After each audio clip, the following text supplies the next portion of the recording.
We have the keys to the play-in battles for the last two seeds in these playoffs. We go live to Memphis for the status on Ja Morant. And in 25 minutes, my exclusive interview with Luka Doncic. It's his first extensive one-on-one conversation since the trade, and he really goes there, y'all. And then LeBron James speaking live to reporters on the eve of his 18th playoffs. We have it all for you here on NBA Today alongside Wendy, Shams, UD. I'm Malika Andrews.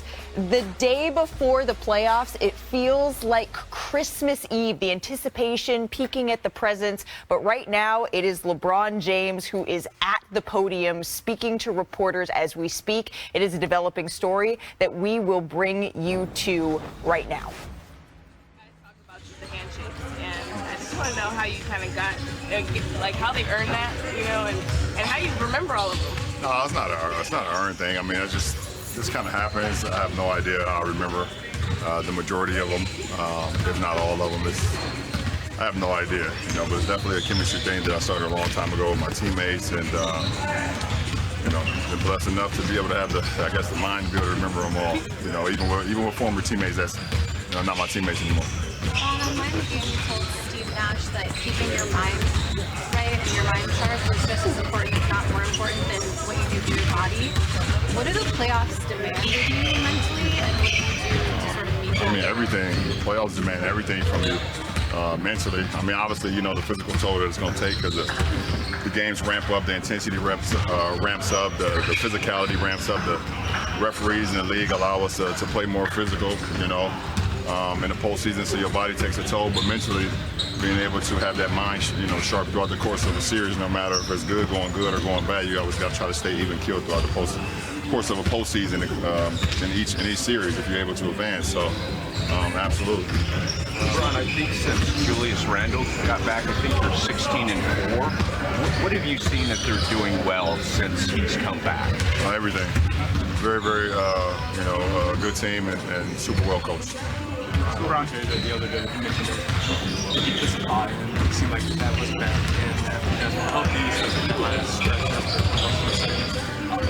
were you encouraged in how you guys are coming out on the floor? How important is that going to be once it's live? You got to be able to defend. You got to be able to get stops, you know, in the postseason. And you know, we have a system that we've been working on, you know, throughout the whole course of the season. And then, you know, it's up to us to go out there and execute that. You know, I think coach and the staff, they put us in position to give us the best game plan they believe that gets us a victory.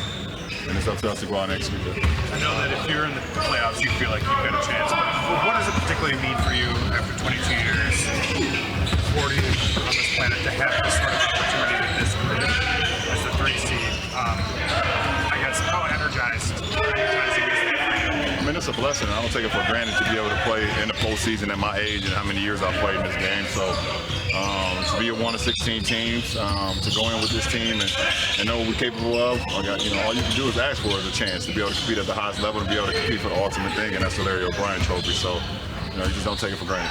You know what championship teams are made of. Are there the ingredients in this room? To be a championship. After the Houston win, both Austin and Luka said, hey, we're about winning championships. The man who's won several. What do you like about this team going into the postseason? Well, I mean, obviously, you want to be healthy going into a postseason run. That's most important. And then you want to be able to be playing at a high level, you know, for, you know, the majority of the season. Being in like, you know, must-win games, going down the stretch, playoff type intensity games, and we had that. You know, so. But at the end of the day, I mean, so I could talk as much as you guys want me to talk, but the game is won in between the 4 lines. I don't give a damn how much you know about the team, how much they know about you, all the talking. It's not about that. It's about once you get on the floor, the game is won in between the 4 lines. So get a game plan, you go out and execute it. They're going to try to stop our game plan, vice versa. That's what it comes down to. You got to experience the championship with Anthony Edwards this summer. What did you learn about him? Hannah's amazing. Unbelievable basketball junkie. Loves to play the game of basketball. Great kid. And all the success these guys so far throughout his young career has been been awesome to see. He's put the work in. Dave McMenamin. 21 games so far between you and Luka. What layers have you been able to find offensively compared to the initial chemistry? Offensively, give Luka the ball, and if we stay ready, we never got to get ready. All right, appreciate it. Yep. Well, LeBron James is heading into his 18th postseason. There he was talking live ahead of Game 1. LeBron is the all-time leader in points, games, and wins in the playoffs, and he has more of all three of the Wolves franchise does in their history. Leading the Wolves, Anthony Edwards, who LeBron just had high praise for, he raises his play in the postseason. He raises his scoring output by nearly 4 points in the playoffs and has the highest career average by any Wolves player in the postseason. One thing that could decide the series is the front court play. The Lakers rotation really only uses Jackson Hayes in big minutes. It's a stark contrast from the Wolves. Here's Rudy Gobert and what he thinks of that matchup. I know a lot of people don't like the numbers, but the numbers a lot of times speak more than, over a long period of time, the numbers speak more than the eye test.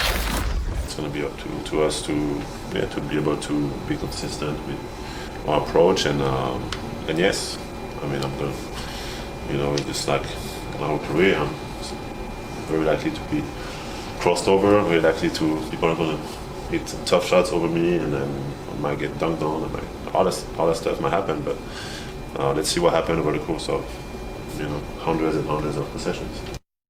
Okay, so we've seen the Rudy Luka movie before, even if the jerseys were different. And JJ Redick, he had a theory on why Luka loves this matchup so much. He says that Luka likes to play against the best in the world, and he's going up against a 4-time Defensive Player of the Year.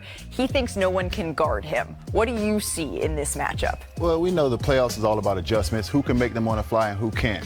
Luka thrives against drop coverage. He's about 1.14 points per possession against the drop coverage.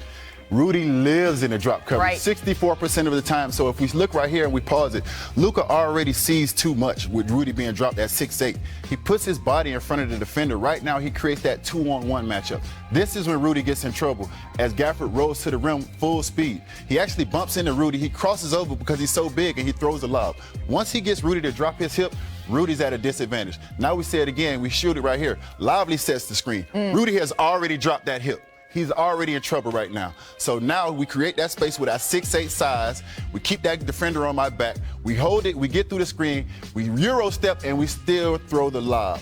He is going to thrive against drop coverage if he has Jackson Hayes in the game with him. If I'm Minnesota, I match Rudy minutes against Jackson Hayes, but instead of being in a drop, I get up and press him a little bit. I make him hit Jackson Hayes, and I make Jackson Hayes beat me and make him be the playmaker against those guys. Right. I do wonder how much they're going to go to Jackson Hayes in this series. It's a conversation we're going to get into in just a minute. But on the other side of the ball, no player, was double-teamed more this season than Anthony Edwards.